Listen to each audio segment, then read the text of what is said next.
Assalamualaikum warahmatullahi wabarakatuh.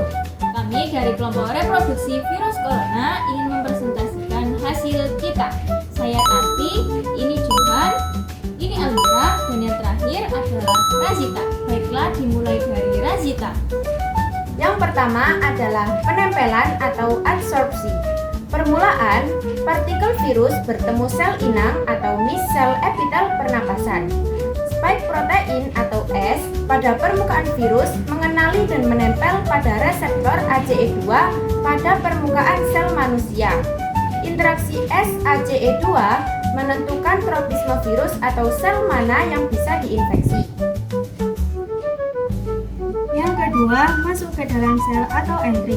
Setelah menempel, virus masuk ke sel lewat salah satu jalur berikut. Yang pertama, fusi membran langsung. Spike diaktifkan oleh protease permukaan sel, contoh TMPRSS2, memicu fusi antara amplop virus dan membran sel sehingga isi virus masuk ke sitoplasma. Yang kedua, endositosis. Virus ditelan oleh membran sel ke dalam vesikel atau endosom. Aktivasi spike di endosom kemudian memicu pelepasan materi genetik. Intinya, genom virus atau RNA dibebaskan ke dalam sitoplasma. Yang ketiga yaitu uncoating dan translasi awal. Uncoating adalah pelepasan genom RNA dari kapsidnya. Genom corona adalah RNA positif beruntai tunggal plus ssRNA. Bisa langsung digunakan sebagai mRNA. Ribosom sel menerjemahkan bagian awal genom menjadi poliprotein besar yang kemudian dipotong oleh protease virus menjadi non-struktural protein atau NSP yang membentuk mesin replikasi. Baiklah, yang selanjutnya adalah replikasi dan transkripsi. Beberapa NSP bergabung membentuk replikase transkriptase kompleks, termasuk RNA ke dependent RNA polimerase atau RD, RP, NSP12.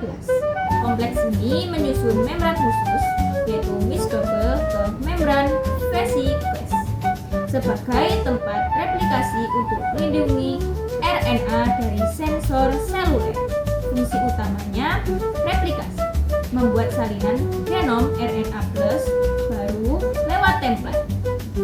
Min, intermediator, transkripsi subgenom, menghasilkan mRNA ke mRNA pendek subgenomik mRNAs yang akan diterjemahkan menjadi protein struktural yaitu S, E, M, dan N, dan beberapa protein aksesori.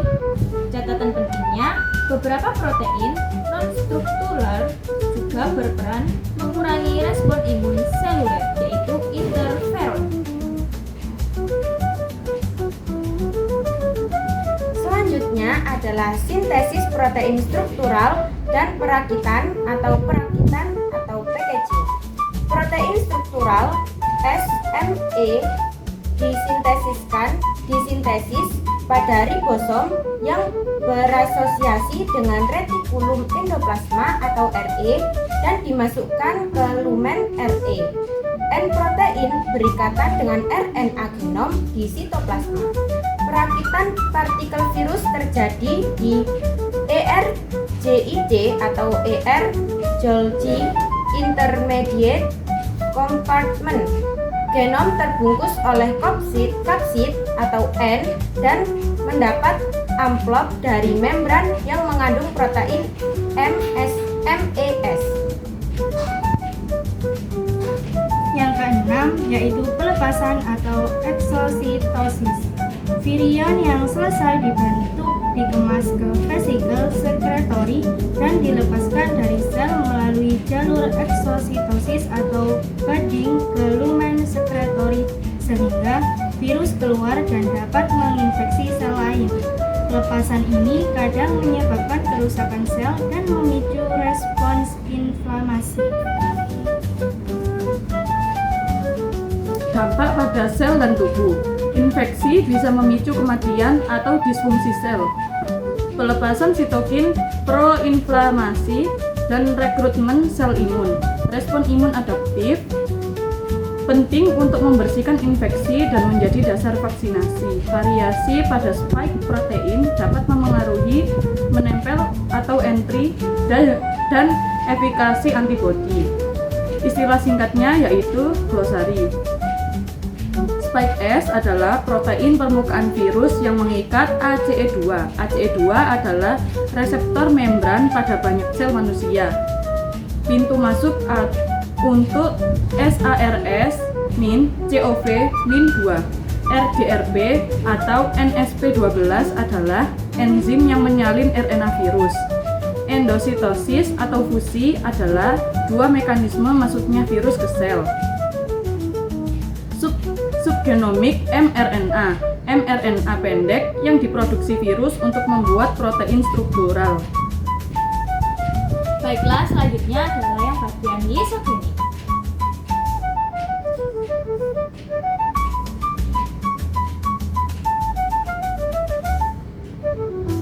Yang pertama, boleh dulu Kak.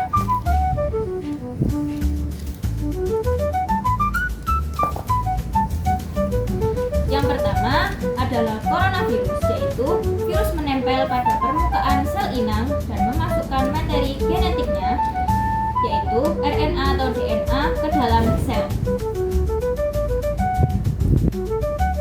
Yang kedua adalah host cell atau sel inang. Virus memasuki sel dan melepaskan materi genetiknya ke dalam sitoplasma sel inang. Yang ketiga, viral DNA plus host DNA. Materi genetik virus bergabung dengan DNA sel inang. Pada tahap ini, virus tidak aktif menghancurkan sel, tetapi menjadi bagian dari DNA sel tersebut. Yang keempat yaitu provirus. Materi genetik virus yang sudah menyatu dengan DNA inang disebut provirus. Virus berada dalam keadaan laten atau tidak aktif, tetapi dapat aktif kembali sewaktu-waktu dan memasuki siklus litik untuk memperbanyak diri dan menyebabkan kerusakan sel. Baiklah, itulah presentasi dari kami, maka akan kami akhiri. Wassalamualaikum warahmatullahi wabarakatuh.